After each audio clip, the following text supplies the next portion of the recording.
Hello and welcome back to the shop for another Serger video. Today we're going to talk about the Singer U234 Ultra Lock. Okay, so here's what we need to get started. We'll need 4 cones of Serger thread. You can also use the smaller spools and use the nets on them that keeps the thread from unwinding crazily if you go with the smaller spools. You can use those on the bigger spools too, but you don't have to. Tweezers are very helpful for when we go to thread this. You have to get into some tight areas. You'll want to have some scissors on hand. If your machine's used and you want to clean it up, you'll need a little brush, either a sewing machine brush or you can use any little paintbrush. Okay, so let's start by going over the parts of the machine. So we have our thread stand, of course, and on the top of the thread stand, this is telescopic, which means you can make it small for storage or you can make it big for use. So at the top of the thread stand for each one of the spools, there's a little thread guide. And I won't show this every time when we go to thread it, but you're going to take the thread and go from back to front always on these. So that'll be the first step in threading each one of these 4 spools. So I'm going to put it back up. Okay, so and then on this machine we have some more thread guides here. We have a handle for carrying. This knob here is your presser foot pressure. So you can give the presser foot more pressure if you're using a heavier material or less pressure for a lighter weight material. Back here we have a presser foot lift lever, and with most Sergers you can also lift the presser foot from the front like this. Just take it and lift it up. Okay, so then each one of these dials is our tension disc for each one of these threads. So if you don't know what to set these to, most machines have a little highlighted couple of numbers that show you what's a normal range. This one doesn't. So when I don't know, I assume it's either they're all 3 or they're all 4. So you can start there and see what you get, and we can tweak it from there by looking at the stitch that you get. So I'll consult the manual and come back to you on that. Okay, so then over here we have our flywheel, of course. Makes your needle go up and down. And then over here we have where you plug in your pedal and power. And on this machine that's 1 plug-in. Okay, then we can open this up to get to everything where we're going to thread it. You have your loopers in here. This here, this is probably our stitch length. This here is our differential feed. So if you can see this, the Serger has, some Sergers have 2 sets of feed dogs. I don't know if you can see that, I'll zoom in, but 2 sets of feed dogs instead of the normal 1 that your sewing machine would have. And that is to allow you to correct for certain fabrics where they become ripply, like a knit fabric won't be nice and flat anymore after you've sewn it. So with the differential feed you can correct that. And also with like a thinner material that will pucker at the stitches, you can correct that with the differential feed as well by making the 2 feed dogs go at different rates, and that can correct those issues. So that's what this is. And then you'll see in here on the door there's a little diagram, and most Sergers do have that, thankfully. That will show you what to do. So then we have our blade. So this blade comes together with this little blade down here to form like a scissors. That's going to cut off your excess material, wrap it up in the 4 threads, and the material is going to drop to the table. We can disengage this blade by pushing it, push it this way, and then turn this little wheel backwards. So that disengages your blade in case you don't want it to cut the material. I like to use that if I've already serged and I kind of messed up and I just wanted to go over it again without cutting off the threads I already did. And then it's also nice to put that out of the way when you're threading it. So then, of course, we have our needles. We have our 2 needle set screws right here for changing the needles. You would just tighten and loosen those. A note on that, on most Sergers, including this one, they should hang at different levels. They don't hang together. And then we have our lower looper here. To access that, we can take this off. And we can get over there better. Okay, so to thread your machine, you're going to need some scissors, some serger thread. Tweezers are very helpful as well. If this is a used machine and you want to clean it out, you'll need a little brush, either for a sewing machine or you can use any little paintbrush. You could also have some sewing machine oil, and I can show you where to put that. So we are using the Maxi Lock cones. You can get these on our website. You can also use small spools of serger thread. Either way is fine. So let's go ahead and go through the parts of the machine first. So we have our thread stand, of course, and this is telescopic, so you can make it big for when you're using it, make it small for storage. So each one of the 4 serger threads will come from back to front over these thread guides on the thread stand. So I won't show that part every time when we get to the threading because it'll be up out of the frame, but just remember that the thread always goes from back to front over these. Okay, so I'm going to make that big again. Okay, so then we have, for each one of these threads, we have a thread guide right here. So we'll come through these little holes, and then we'll come down these channels to these tension discs, tension adjuster dials. So then we have a handle. We have our presser foot pressure knob. So you can make the presser foot have more pressure if you have a heavier material, or you can make it have less pressure if you have a lighter weight material with this knob. So the funny thing about some of these older machines is they don't have any markings on the knob. You are just supposed to kind of like measure the knob and how far it sticks out of the machine to know what you have it set at. So that's just how it is. So then on the side here, on the back, we have our presser foot lever to raise and lower the presser foot. And then on most sergers, you can also just do this. Just lift up on the front of the presser foot like that to lift it. And then on this side, we have our flywheel. Turn that to make your needle go up and down. We also have where you plug it in over here. And then let's open our door here. This must be the stitch length. I'll consult the manual. And then this is our differential feed right here. So, and this is kind of funny. We have power on the front instead of the side. So the differential feed is what you can use to change what the feed dogs are doing. So if you look, you can kind of see there are 2 sets of feed dogs.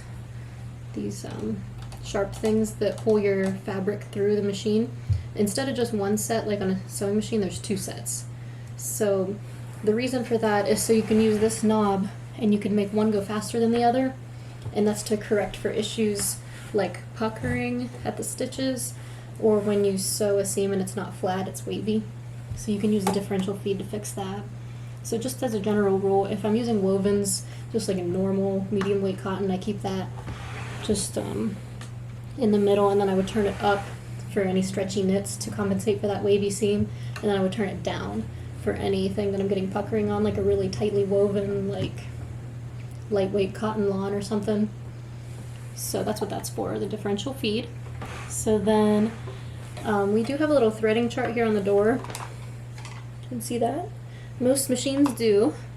So if you forget how to thread it, there's usually a pretty nice clear diagram there. And the threads are usually color-coded, and on this machine they are as well.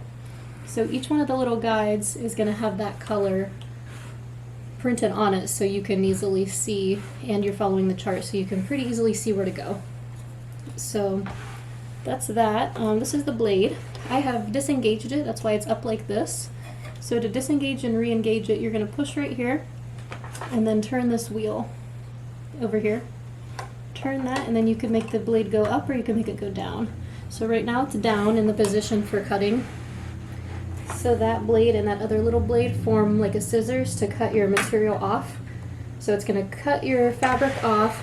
The 4 threads are going to wrap around the edge of your fabric, and then all the scraps are going to fall to the table. So that's when it's engaged. So you might want to disengage it when you're threading it, when you're cleaning it, or if you just want to overlock without cutting. So again, you would push in, and then you would turn this wheel backwards. like that. So the piece fell off. So this is an interesting thing too that makes this machine unique. This little piece just pops down, and then you just pop this off. So that exposes over here. So when we go to thread the lower looper, that's usually the part that's a little tricky. So they usually give you extra access from this side. And we're going to need it because there's a little hole in the side of the lower looper that we're going to have to put thread through. So then other parts, there's a little thing back here. If you pull this down, I think that might actually be a thread cutter. I believe so. I'll look at the manual. And then we have this little screw here for if you want to take off the presser foot, whole presser foot assembly here. Yep. And then I'm not seeing a button for just taking off this presser foot from this part, but maybe there is and I just don't see it yet. That's pretty cool. They put a little thread cutter back there. Okay, what else? I think that's all the main parts of the machine. So now we can go ahead and thread it. So the thing with sergers is you have to thread them in order. So you can't go like any order, you have to go in the right order. So it's always the loopers and then the needles, but sometimes it's the lower looper first and sometimes it's the upper looper first. I think most of the time it's the upper looper, lower looper, needle, needle, but sometimes it just goes straight across this way, right to left. So lower looper, yeah, but I looked in the manual and for this one the upper looper is first. So it's going to be the one with all the orange guides. So I'm going to zoom in and let's do this. Okay, so let's go ahead and thread it.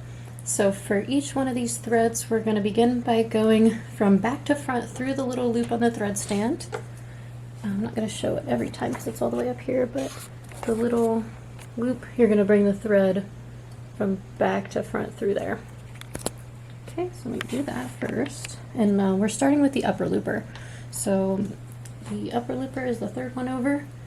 I'm going to go from back to front through that hole on the thread stand. And now everything is color coded with orange for this particular thread. So on our little thread guides right here, these have two holes. So the first time you're going to go from front to back through the hole. And then the second time you're going to go from back to front on this little tiny hole. Well, I mean, it's the same size hole, but it's down low. And this low down hole, like that.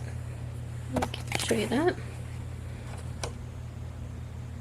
So, front to back in the top one, and then back to front through that one. You can really see it, but there it is coming out. Okay.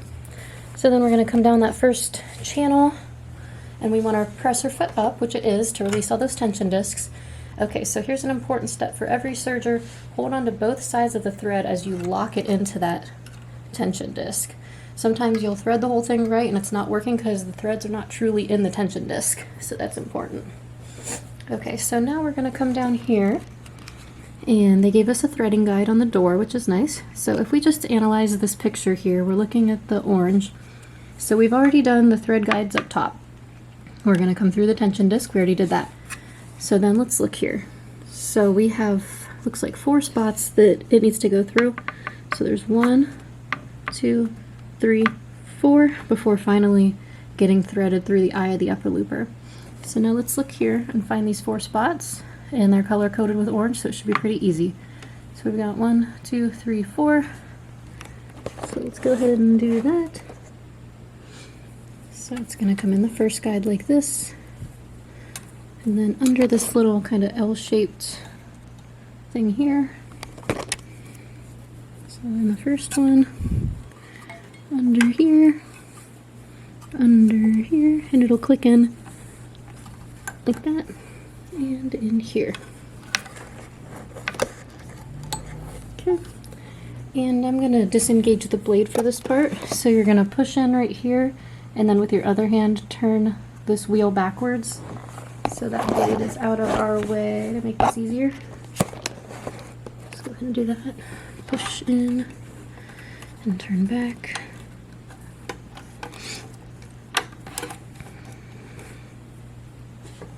Okay, and then we're just gonna thread it through the eye of the looper here.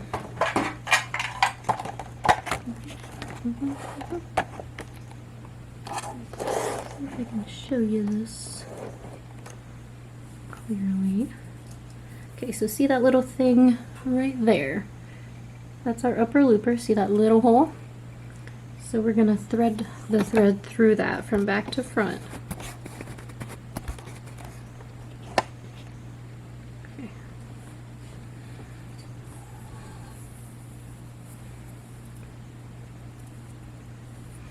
And when I thread these loopers, it's easy to get the thread in there more or less. It's hard to get your finger behind there to grab the tail. So this is where the tweezers really come in handy.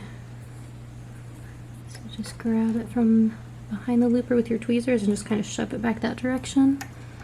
Enough that then you can take your hand and get a grip on the thread by kind of pressing it down to the body of the machine and pulling it like that. Okay, so then it's important that the thread goes under the presser foot and not on top anything. Okay, perfect. Upper looper complete. So now we're going to move on to our lower looper. So first thing we'll do is go in the front and then in through the back on that other little hole. Okay, so I'll go ahead and do that. Well, first we'll do the thread stand, of course, and then we'll do that. I'll go ahead and do that. Okay, so thread stand hole from back to front. Not showing this, but you get it. And then into the top hole from front to back. Bottom hole from back to front. You always have to watch all the slack of these threads. They always just, through every step, there's a bunch of slack that wants to grab onto every little part of the machine. Okay, and then use both hands to pull and lock that in, and then we'll come down here. Okay, so if we look at our threading guide, it looks like we're gonna have this spot. Okay, so there's one. Then it looks like there's 1, 2, 3, 4. And then when you get to this lower looper, there's actually 2 holes that it gets threaded through on that looper. And I'll show you that. So let's get our 4 guides first. Okay, so there's 1 with the yellow dot. There's 2, there's 3. And then the 4th one is actually going to be this little wire coil over here before it goes into the lower looper. So let's do that. Okay, so 1. Oh, and look what happened here. See the orange one? My thread fell out. So you always got to be watching that what you have done did not come undone. Just get that back in there.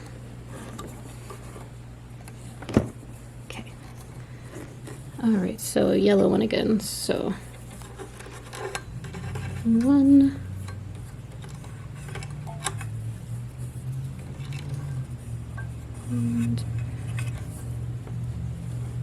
2, 3, and then I'm going to turn the wheels so I have a little more, perhaps, access to that. Nope, I guess that's as far right as it goes. That's okay. Just stick it in there. Okay, so now I'm going to turn the machine so we can see what's going on here. This is the lower looper right here. Okay, so I'm going to turn this because we need to get to the other side of the lower looper. So to open this up, we're going to pull this off. I think you have to push this down first and pull this off. Okay. Now I'm going to turn the wheel so that this lower looper comes all the way as far this way as it can. Now do you see that little hole there on the end of the lower looper? I'll try to get it in focus. It's right here. See that hole? I know it's not focusing. There it is. So the first thing we have to do is get our thread that we just put through this loop-de-loop guide. And we have to first put it in this hole, and then it's going to pop out right there. It's going to go in the end and it's going to come out right here. I know it's dark, but that's where it comes out. And then after it comes out there, then we thread it from front to back into the little eye, just like the upper looper was done. Okay, so I'm going to thread it in right here.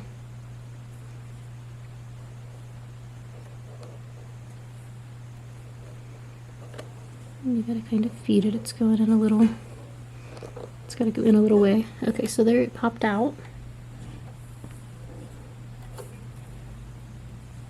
There it is. See it coming out there? Okay. So this is what we want. Okay, and now we're gonna thread it through. I'm gonna turn this back this way. Okay, I'm going to turn the wheel so that the lower looper is accessible from over here. Okay, so now see right here, there's that little hole on the lower looper. Now we're going to take that thread that we just threaded through the other part of it and thread it through that part of it. So I'm just going to use my tweezers so I can get that to come over here. Maybe. Oh, there it is. Okay. So now a lot of machines are really picky about this part, how the two looper threads interact. So before I even thread it, I'm gonna look down here. So it shows the two orange and yellow threads not interacting at all. The orange one's going to the right, the yellow one's going to the left. So that's what I'm gonna try to have them do. I know on my Juki it's different. Like some of them, the thread is shown laying in this little crook here. The lower looper thread's shown laying there. So, but this one, they're shown not even crossing at all. So I'm going to try to replicate that picture. So I'm just going to put, first I'm going to tighten up the slack on the upper looper. Okay, and then I'm going to put the thread into the lower looper.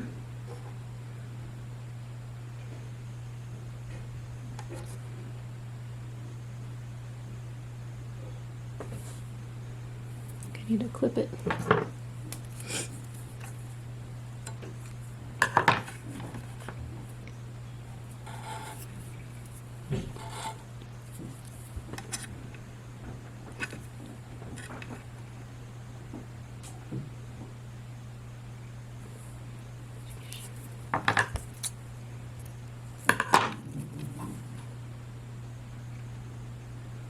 Sorry. Okay, there we go. So it's in there. So now I'll turn the wheel just so I can get it away from that other one. And then I'm gonna go behind the upper or the lower looper with the tweezers and get the thread and bring it up, and I'm gonna bring it under the presser foot. Okay, so those little needles are in the way. I'm just going to raise those needles. And then make sure those two threads are going under the presser foot. Like that. And they're not getting hung up on anything. They're just both under the presser foot and back and kind of going off to the left. Okay, so that's the hardest part. So now everything is pretty easy from here. Now we're just going to do our needle threads. And the needle threads on a serger are very similar to a just regular sewing machine. So this should be no big deal. So we're going to start again with our, we're now on the green one, the second one over. So back to front through the thread stand that's out of the frame right now. And then in this first hole we're going to go front to back. Second hole, back to front. Pull both ends to lock it into the tension disc. Okay, and now we can look at our diagram. So we have one guide, two up and over this one, a third one right here, and then a fourth one right above the needle, and then it goes into the eye of the right needle.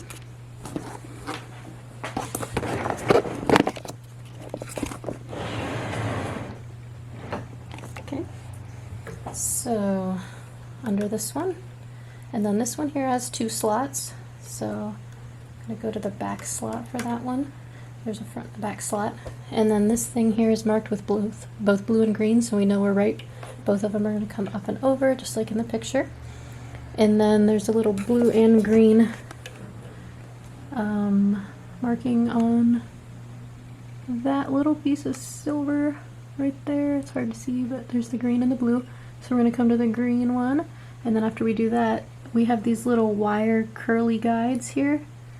So you're going to, after you go in here with the thread, you're going to come in the middle to get it to come straight through that little wire, and then finally into the eye of the needle. So let's do that.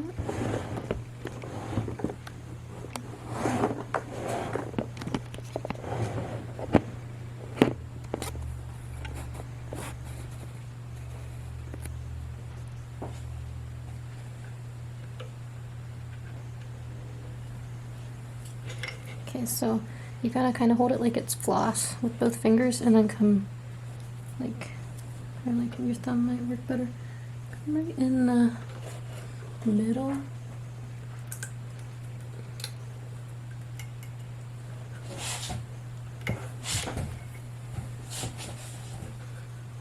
Like that.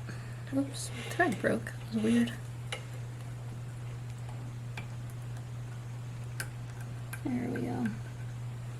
So it's coming straight down through that little wire coil. Oh, it's hard to see. There,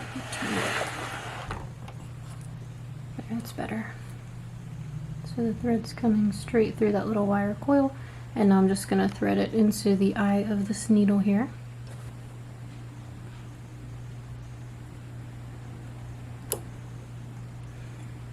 Okay, and again I like to use the tweezers to grab from behind the needle so I can pull it, and then it's very important that it then comes under the presser foot like that. That's another point where you can get hung up with the needles, threading them and then just bringing them straight back, and they're over top of part of the presser foot, and that's going to be an issue when you try to chain it out. Okay, so then I just noticed the threads kind of, this thread was like over here, so I'm just going to move it back how it was in the picture, where it's basically not interacting with the other thread, which I think once it does get going, it does lay in this little crook here, but I'm just going to make it look like the picture for best results. Try to anyway. Okay.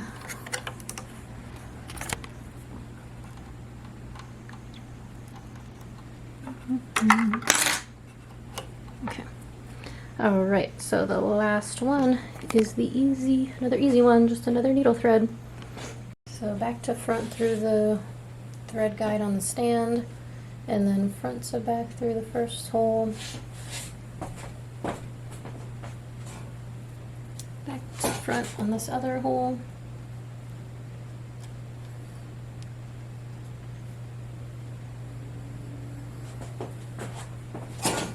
Use both hands to lock it in. Okay, and then we're gonna go into this guide, so just under it, and there's a front notch up and over this thing that's marked with the blue, just along with the green one. In this one, and then same thing into the little loop-de-loop wire guide, and then just into the eye of the needle. Almost there.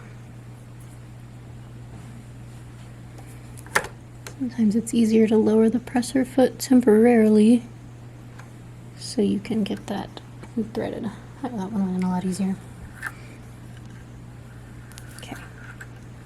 So then presser foot back up, So you can put the thread underneath. Okay, so all of these threads are going under the presser foot. Oh, right, so now we're gonna set the thread tensions according to the manual. So we have 3, 2.5, 2.5, and 2. Okay, so now we're going to try to chain it out, and if it works, that means we did it right. So we're just gonna hold onto the threads very gently and put the presser foot down. And if it makes a chain, that means it's threaded right. Okay, here we go. Presser foot down, hold on to these. And I always like to give one rotation by hand just to make sure everything's okay, and then hit the pedal. Alright, and it looks like we have a chain. So that means everything is at least locking up the way it should. So now let's try it on some fabric.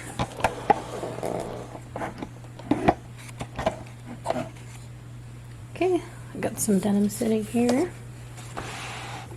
So you want to let the blade cut off just a little bit. Always, even if it's an unmeasurable sliver, you always want to let the blade cut, because if you don't, it's going to form empty loops that look bad. So we're going to lift the presser foot here, put the denim in.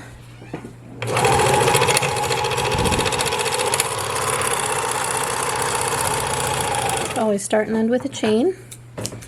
Alright, let's see how it looks. I know it blends in, so it's kind of hard to see, but that looks perfect. You can see the back a little better there. Okay, looks like it's working great.